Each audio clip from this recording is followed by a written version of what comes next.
نبی پاک علیہ السلام جا رہے تھے نا جنگ بدر کے لیے، یہ حوالے آپ نے یاد رکھنے ہیں۔ آپ لوگ چیزوں کو بھول جاتے ہیں، پھر جب کوئی آپ سے سوال کرتا ہے تو آپ کہتے ہیں مجھے تو پتہ ہی نہیں کسی چیز کا۔ جب حضور بدر کے لیے جا رہے تھے نا، نبی پاک نے میٹنگ بلائی تھی۔ اب بدر کی جنگ کا ماحول بڑا عجیب تھا، 1000 بندہ تک کافروں کا، مسلمان 313 تھے۔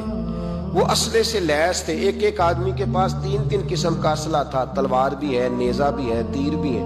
مسلمان 313، کل 8 تلواریں تھیں۔ کیسے لڑائی ہوگی؟ یہ اصل میں نا بہت سارے لوگ اسلام کو عقل کی روشنی میں تولتے ہیں، حالانکہ اسلام روحانی مذہب ہے، یہ ایمان کی قوت کے ساتھ آگے بڑھتا ہے۔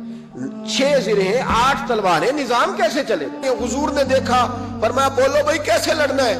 تو حضرت مقداد اٹھے اور ان کی آنکھوں میں روشنی، چہرے پر چمک، لفظوں میں ایمان کی قوت، کہنے لگے یا رسول اللہ صلی اللہ علیہ وسلم، آپ پوچھ رہے ہیں کہ کیا کرنا ہے، لڑنا کس طرح ہے؟ حضور جس دن کا کلمہ پڑھا ہے اس دن کا دل کر رہا ہے کوئی شکر ادا کرنے کا موقع مل جائے، اس نعمت کا شکر ادا کرنے کا کہ ہم آپ کے امتی بنے، اس نعمت کا شکر ادا کرنے کا کوئی موقع بنے۔ یا رسول اللہ آج ہی تو موقع آیا ہے، کیسے میلاد منائیں گے، کیسے شکر کریں گے؟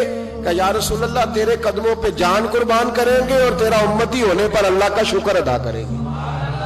اور شاہنامہ اسلام حفیظ جلندری کہنے لگے اٹھے مقداد اور عرض کی ہے ہادی دوراں، ہمیں بخشی ہے جب سے آپ نے یہ نعمت ایمان، تمنا ہے کہ نعمت کا بدل کچھ تو ادا کر دیں، تمنا ہے کہ اس نعمت کا بدل کچھ تو ادا کر دیں، نہیں کچھ اور کر سکتے تو جانیں ہی فدا کر دیں۔